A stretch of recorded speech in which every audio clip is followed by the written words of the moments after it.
Tēnā koutou katoa. In 2015, we set about refreshing the curriculum for our Year 9 learners. In the same year, we were lucky enough to win round 1 funding for the TLIF, the Teacher-Led Innovation Fund, and that allowed us to more closely analyse the impact of the changes we were making.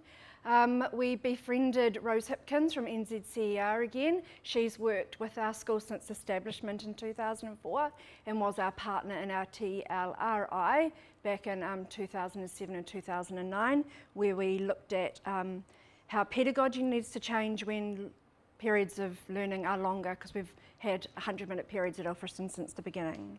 So, back to 2015, we developed a whānau-based integrated curriculum for the whole of Year 9 cohort.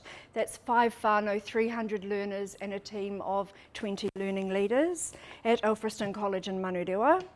In the years since, we've evolved that Year 9 curriculum to develop for that cohort moving through a Year 10 curriculum, Year 11, and now our first learners are in Year 12. So this is what it looks like. 5 whānau, our Year 9 classes are slightly bigger than our Year 10s. And we now restrict our Year 9 intake to 250 rather than the 300. The Alfriston College vision and values and our independent learner actions underpin and drive our work. It's part of our vision that our locally developed curriculum will explicitly teach learners how to learn, that learning areas are connected, that skills are transferable, and how to become more self-aware and self-regulating with regard to their learning and their futures. Our curriculum seeks to place our learners at the centre by starting Year 9, with the concept of whakapapa and our driving question, ko waiaho, who am I? We believe our program also develops in learners the skills, attitudes and dispositions needed to be lifelong learners. Many existing practices have changed since 2015, when we thought we had it all sorted and the best year ever. Things change. Traditional assessment practices have been challenged massively because our learners have constantly surprised us with demonstrations of their capabilities. We wanted our learners to see and to feel their achievements. It was also important in the early years of our work that our learning leaders could see what their learners were doing, their learners' success, but also their own, because for the pioneering leaders in our junior school, there was resistance to our work from some of our learners, our families, and some of our colleagues as well. So right from the beginning, we made the decision in the junior school, Year 9 and Year 10, not to give learners grades anymore. We didn't want that to define their self-worth and to kind of suggest that the learning is done once you've got your grades, sweet, move on. So we give our learners specific, descriptive, timely feedback and feed forward, and this is just a very short example on screen. We wanted to signal that learning is a process and that individuals progress at different rates. At the same time, we ditched twice yearly paper reports, which were at least 4 weeks out of date by the time our parents got them anyway. For an online learning progress journal full of narrative learning stories, we like to think that we've moved from reporting to informing in our school. There are 3 types of narrative learning stories. One's written by our learners, one's written by our learning leaders, and one's told by our learners to our learning leaders.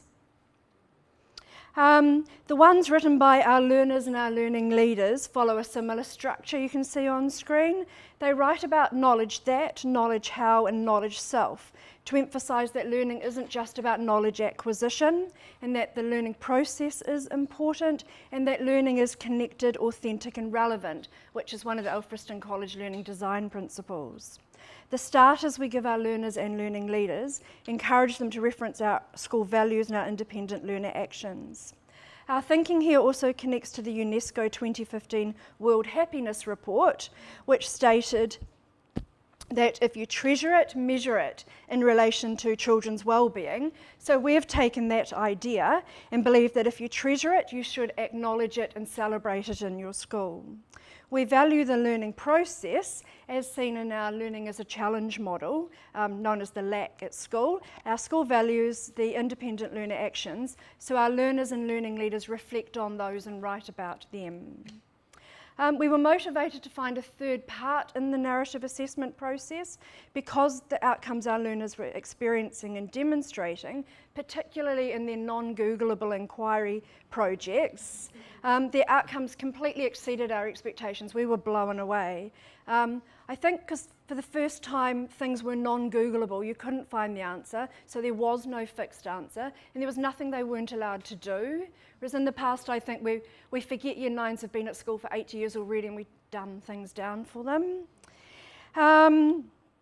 The third part of our narrative assessment process is when our learners tell their stories to their learning leaders. Initially, this began with our learners choosing an artefact of learning of which they were proud.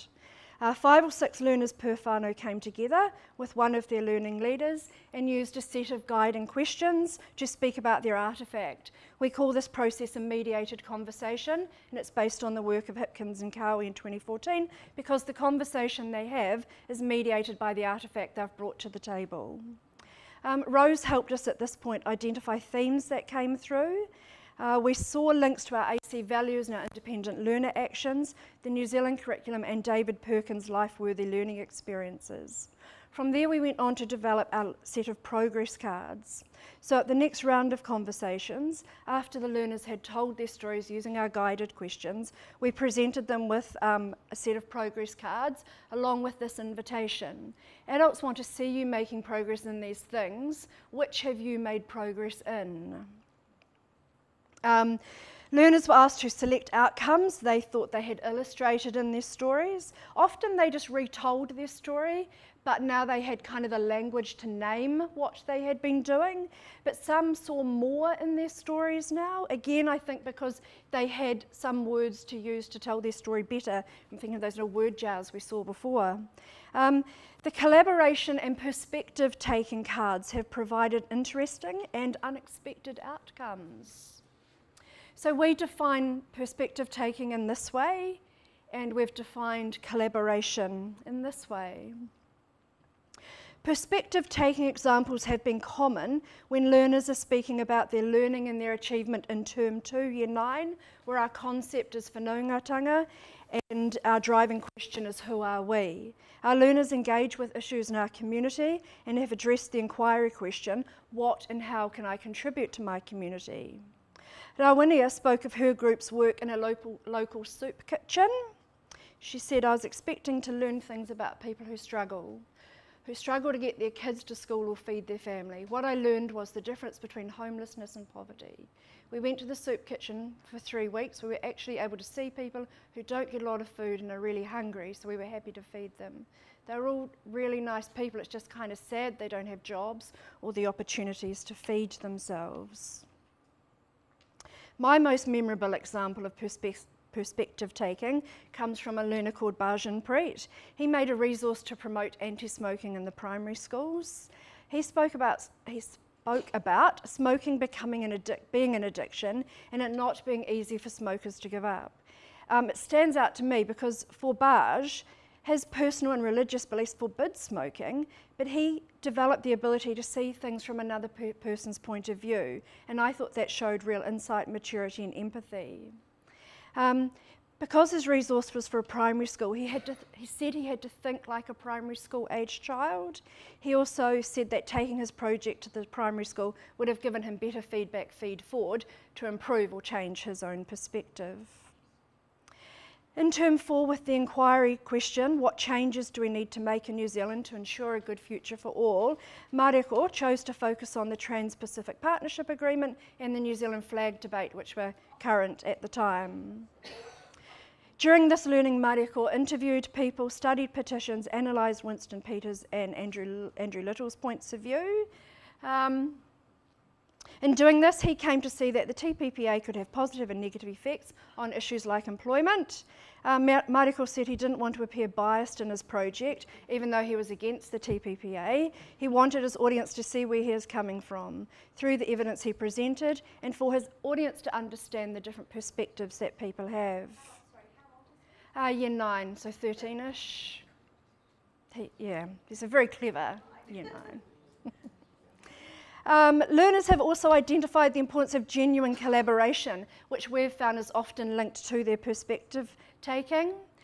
Mandy undertook a Shave for a Cure project, and initially they were just going to promote the whole thing, and it ended up being a big event where they raised close to $1,000. She said that one of the most difficult things to overcome was the true work of collaboration. That's her quote on screen.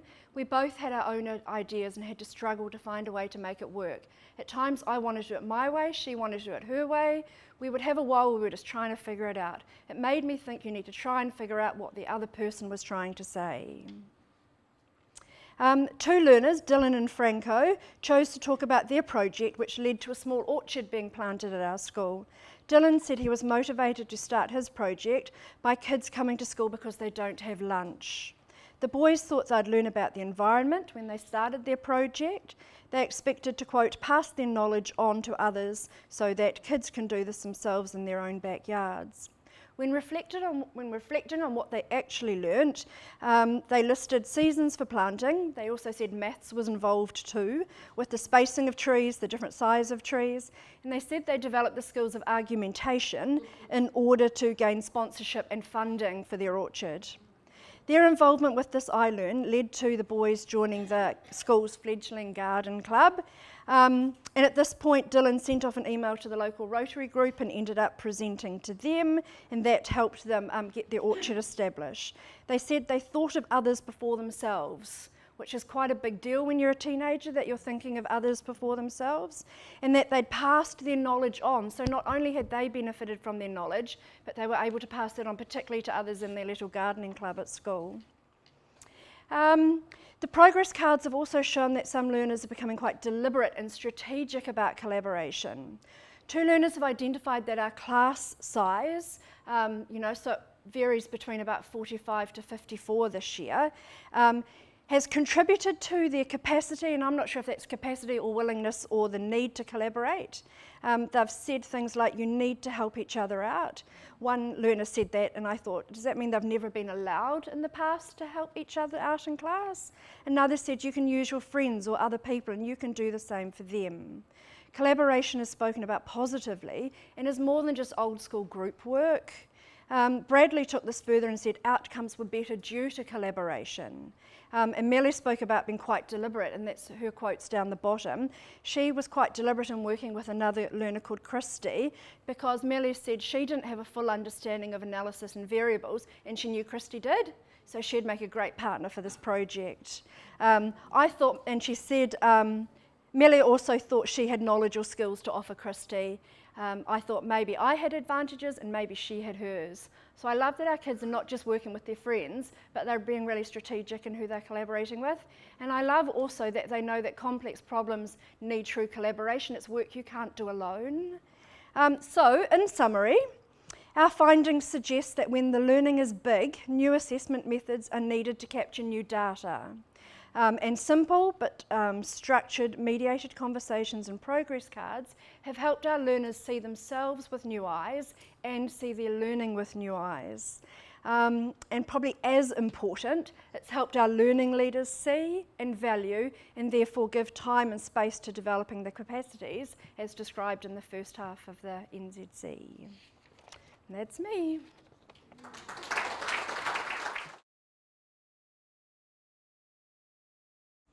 My question's around the implementation of their own, I presume they have their own success criteria for those non-verbal inquiry projects. Yeah.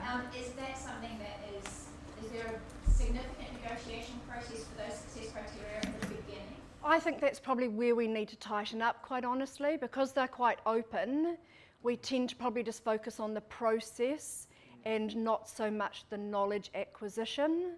So that would be something I would tighten up, especially after listening to Suzanne before about having more obvious success criteria, but also having that freedom of success criteria as well, because if you're looking at your big ideas of poverty and homelessness, often we'll come back to the process that you've used and also how you've presented your findings. And would you have, so there's project-specific success criteria, but do you also have success criteria that are not project-specific overall skills? Yes, we have we have key AOs for each term. Yeah.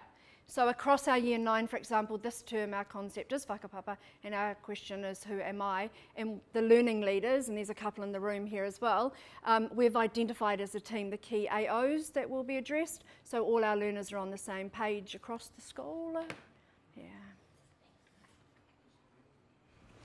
Just really quickly, when you don't score your students as such and you have them there reflecting against the criteria that you have, how do you get consistency across the team when it comes to being able to say where the student is? Yeah, that's a challenge.